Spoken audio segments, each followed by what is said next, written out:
Hello, everybody, and welcome back to QuipScope. QuipScope. It's the show where we talk about a game that's either just come out or will be coming out very soon. A game that we've had hands-on experience with, and we give you our hottest takes. Oh, hope you've got some aloe vera in the cupboard. Oh, because it's going to be hot. It's so warm. Scalding. So warm. Oh, going to need some sort of skin graft for that. Peter. Yes. I've played Final Fantasy VII Remake. No. Yes. Have you won? Have you got the platinum? Nearly. It's not out yet. No, it's not. But I do love Final Fantasy VII. Mm-hmm. I've frequently spoken about it on this channel, and in various anybody who will listen to me talk about it. It's the game that really got me into games. Yeah, you love those spade hands. I love the spade hands. I love the blocky faces. I love the point hairs. I love the big silly sword. The photograph world. I like the photograph backgrounds. I like the green water that he likes to swim in. The spooky flower, twinkly light opening cutscene. Spooky twinkle lights. I like the lady with the long sword who's the bad guy. Yeah. I like the big city with the tall tower in it. The girl with two names. The two girl Azeroth. names. Yeah, Azeroth and Raramine. Yeah. I like Tiffles. Mm-hmm. I like Baroque. You like the ostriches you can ride around the big on. ostriches. I'm a huge fan of the dog man, and I like the guy who flies the plane. Yeah. Yeah, he's called Sif. Right. He's my favourite one. And Gunfist. Don't forget Gunfist. Mr. Gunfist. I already talked about him. That's Baroque. Yeah, Gunfist. Yeah. Well, anyway, I played it. I played the demo. This is, I think, the demo that came from TGS, Tokyo Game Show. So it real journalists played it about a month ago. Mm-hmm. But I've played it now, and so that's all that matters. I saw you playing it. Did I tell you that? Did you? I walked past you. Oh yeah, I got a message that says, "I see you." Yeah. I was like, where is he? I don't see him. I also got a message, shout out to that man if he's watching, saying, I think I sat next to you during the Final Fantasy demo. I didn't know it was you. It was me. I was sat there. Well, it might not have been. Well, yeah, I mean, every blonde man with a beard is me, so that's true. Anyway, let's talk about this game. Let's talk about it. So, the demo, it's only 15 minutes long, and I'll talk about why that's an issue at the end. But the main issue is that it's really, really good, Peter, and I didn't want to stop playing it, but I was told I had to stop playing it. It takes place during the first, I always called it Mako. I think in the game they call it Mako or Marco or Polo. Mikos. Mikados. I don't know. You know how in early PS1 games where there's no voice acting, you sort of invent your own pronunciation. Anyway, when I call it Mako, you know what I mean. In the first Mako reactor, the infiltration where they're going to blow it up. So it's Cloud's first mission with Avalanche, the so-called terrorist group that are taking down the evil Shinra Corporation who are draining the planet of the life force. Yeah, the life stream. So you're going in there, you're going to plant a bomb, and it's all going to be great fun. We're going to have some fantastic adventures along the way. Everybody's good friends. They all no, they don't. Nobody really likes Cloud because he's very cold and a bit mysterious. Oh, no. And he's not very likable. And he's got silly hair. They all say, that guy's got silly hair. Can we trust him? Well, he's got a big sword, so yes, I think we can. So, yeah. I sure think we can. So immediately what struck me was that this over 20-year-old game now is so pretty.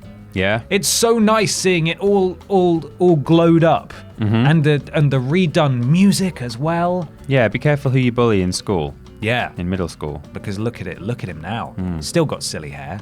But he hasn't got shovel hands anymore. Okay. But the music is such a huge part of Final Fantasy VII for so many people because it's one of the best game soundtracks ever. And I actually have listened to it in the past, just the whole thing, and I've been able to pinpoint exactly where it is in the game. Just because I know that music so well. Yeah. Each track is so iconic. And so hearing that was very cool. Very cool indeed. Right. The combat now, it's dynamic. It's no longer turn-based. Yes. So you're running around, you're able to lock on, you just press square to do a normal attack. You can dodge with circle, and some enemies do sort of signpost when they're going to attack. Right. One button I kept forgetting about was block. So Okay. it sort of almost throws you immediately into a boss battle. That's what the bulk of the demo is. It's basically you making your way down some stairs, fighting a few disparate enemies, and then encountering a boss after a cutscene. But I kept forgetting during that boss fight that I could block. Right. Because it throws all of the controls at you as it would as a demo immediately. So I was trying to remember what all of them were in this very short time I had. And so I kept getting hit by missiles in my face. Oh, no. And I kept just going, dart, roll, dart. Now I'll avoid the exploding It's the Dark Souls of Final Fantasy. stuff. It really is. It's where the real Dark Souls begins. But you say there's no that it's now dynamic combat. There is a sort of pseudo, not turn-based, but a sort of almost a freeze frame. I don't think it perfectly stops time, does it? But it's super, super, super slow-mo, so you can have a think. I love that. So you can switch between characters on the fly and run around. If you wanted to play as Baroque the Gunfist, for example, instead of Meteorology Boy. Right. That's a bit of a stretch, isn't Cumulonimbus. Yeah. Fluffy Ruff with his big sword. You can switch between. And it was only Barrett and Cloud that were available in this small section anyway. Right. So you can switch between them on the fly and just play as one if you want, or you can, as you said, press a button and it super, super slows stuff down, and you can just switch between them and give them all instructions to do, and then when you hop back into real time, everybody just does it, and it's so good. So it still works so well. It's a good idea. I think that's a really good move because it's reminiscent of the turn-based combat, but it's they probably sat down in some board meeting and said, look, I think we're gonna have to do something dynamic here, but they've left something in there for the players of old who it'll feel familiar, I guess. And there's a lot of elements like that where they've thought, well, this is how it used to be, because each Final Fantasy game, until recently, has been turn-based, largely. And but they all have sort of slightly different battle mechanics that are unique to each one. Final Fantasy VII is synonymous with its limit break moves, where if you take enough damage basically it's cumulative over several battles, so that bar will always fill. Right. And when it reaches full, you get a special character-specific limit break for each of the characters that you have in your party, and it's just an incredibly powerful move that you basically just want to sort of sit on until the right time to use it. But then it's a case of, well, this is my first time playing this game. I don't know when a boss might appear. So do I use this limit break now and just hope that between me using it and the time I should really use it, I take enough damage to get another limit break stored up. Right. Because you can't just, you can't bank them. It just sits there saying limit break is ready to use. Right. So limit breaks are back, and that works basically the same way. It fills up during battles, and then you can unleash a cool arse move. Oh. But they also have arse move. A cool arse move. Right. So you don't want to see Barrett's cool arse move. No. It's really powerful. It's called Big Shot. Ooh. And it's just a little extra cannon just comes out. And it's really powerful. Oh, I thought you meant a little cannon. He shoots a cannon out of his cannon. That's another one. That's a different one. You unlock that later. Okay. Final Fantasy VII fans are furious right now, I'm sure. The ATB gauge, I think it's active time battle, is what it used to be called in Final Fantasy VII when you were waiting for your turn to do a move. It would fill up and then you could attack. Right. It's in this game as well, but it's sort of segmented. So different attacks, you can always just press square to do regular attacks because you're running around and you're actually controlling them. But if you want to do abilities or spells, which are, spells are self-explanatory, but like abilities, so Cloud might have, in fact, some of his former limit breaks moves, including, I think, I can't quite remember. It might have been cross slash or something, or maybe even Braver was in there. I can't remember. Citation needed, but certainly I recognize some of the names of those moves, and they were just regular sort of ability moves that you could do. Right. So they didn't cost MP, magic power or magic points. Yeah. But they would have a number assigned to them. So say, in this specific part of the game, your ATB gauge is split into two parts. Some moves would need two ATB gauge segments to be able to use them. And then once you use them, your ATB gauge would empty again, and you'd have to wait for that to fill back up. But in the meantime, you can still run around, you can still dodge, you can still block, you can still use square to do regular attacks. Okay. And then you still have MP for magic and stuff, and certain enemies are weak to certain things. They've brought across a sort of mechanic that I actually really liked, and I think, oh god, it was in Final Fantasy 15, because that's the most recent one that I've played. But I'm almost certain that it's been in previous games in some form or another, but where you can stagger enemies. So underneath their health bar, which is so nice to be able to see their health bar now, because in the original Final Fantasy VII you had to use sense to get some text at the top of the screen to tell you how much health they had left, which was really not ideal. But beneath that health bar, they also have a sort of stun gauge, which you fill by either regularly attacking or by attacking in a specific place that's weak, or in the case of the boss, which was the Scorpion Sentinel. Yes. It's weak to lightning magic. So if you use that, you get a big boost in the stun gauge, and when you fill the stun gauge all the way, that enemy is then stunned. They're unable to attack for a short amount of time, and that's when you want to get your big boy attacks in, because it's susceptible to way more damage than usual. So that's when you want to be hitting your limit breaks. That's when you want to be doing Barrett's little toot cannon, what comes out and fires another cannon. So I like that. I really enjoyed that. And as I said, limit breaks are available. I love the slowing down of time to be able to just flit between them. So as soon as you hit stagger, you're like, right, here we go. And you just pause time, and you go, right, you're going to do a stab, and you're going to do a butt cannon, and then you just watch it all just unfold in front of you when you unpause. And I love it. Perfectly choreographed. I think it's so good. And as I said, the music was so impactful, but then when it was time to fight the Scorpion Sentinel, and anybody who's excited for this game has probably watched the video that's been released with no commentary over the top, where it's just the battle music from there, and it's unbelievable. It's like a medley of boss fight music from the game. Oh yeah. And it's so fast and so intense.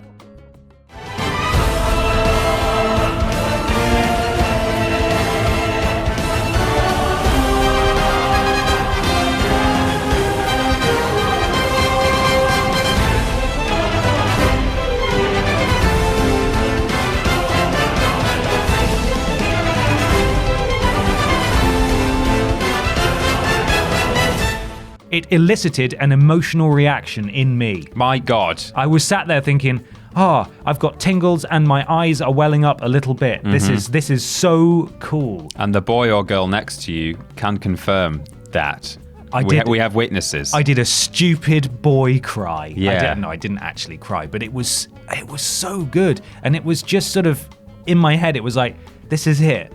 This is what I've been waiting 22 years for, to see this game look like this, finally. And they've got it so right.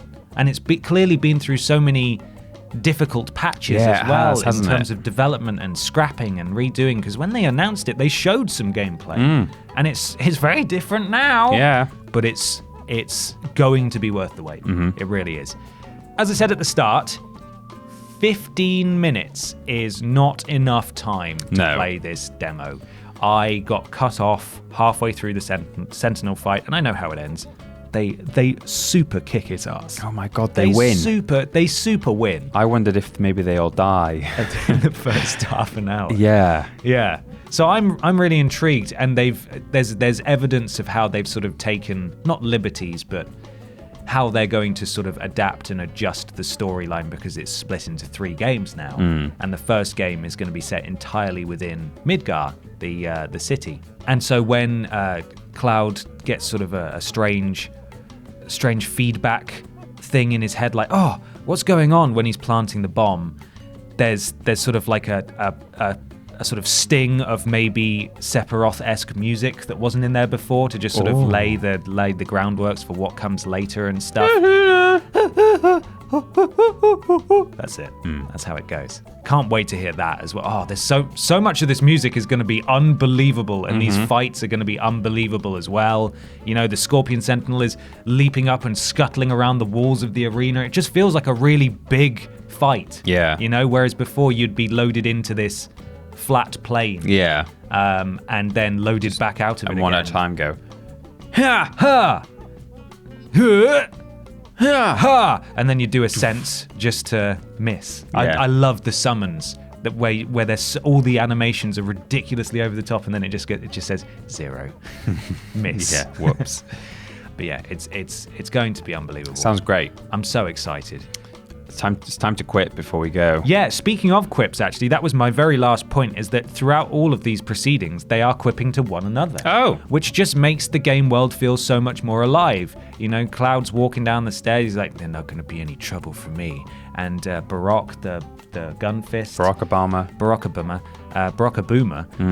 says, yeah, cocky little bastard, ain't you? Whoa. Yeah, he says the B word. He says the naughty B word. But it's just nice. Like, it fleshes out these characters that until now, apart from, you know, various pieces of media like short films and full-length films, actually, they've sort of existed in most players' heads. Yeah. You know, you interpret their lines and you give them voices and personalities and all that sort of stuff, and now it's actually being fully realized. It's just very exciting, and God, I just hope the rest of the game is as good as that painfully short amount that I got to play. Yeah. Because it's excellent. Oh, well, one to look forward to. Yeah, what have you got for me? Final Fantasy VII Remake, more like Final Fantasy Heaven Remake. Oh, there it is. Yeah. Final Fantasy VII, more like Final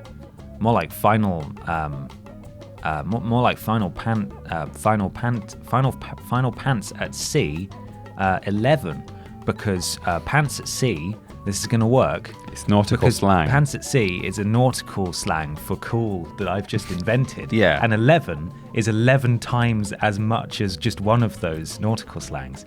So it's 11 times as good as the nautical slang that says it's good. So essentially that translates as final, really, really cool. Just so cool, and then to the power of 11. Yeah. That's what it means. Wow, that's a good one, that. That's a really good one.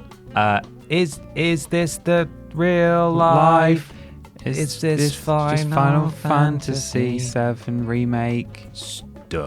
Stuck in a Landslide. No escape from reality. Remake it. Remake it. Let us know in the comments below if you're excited for this game, and if you're not, you should be. It's so good. Bye, everybody. Goodbye.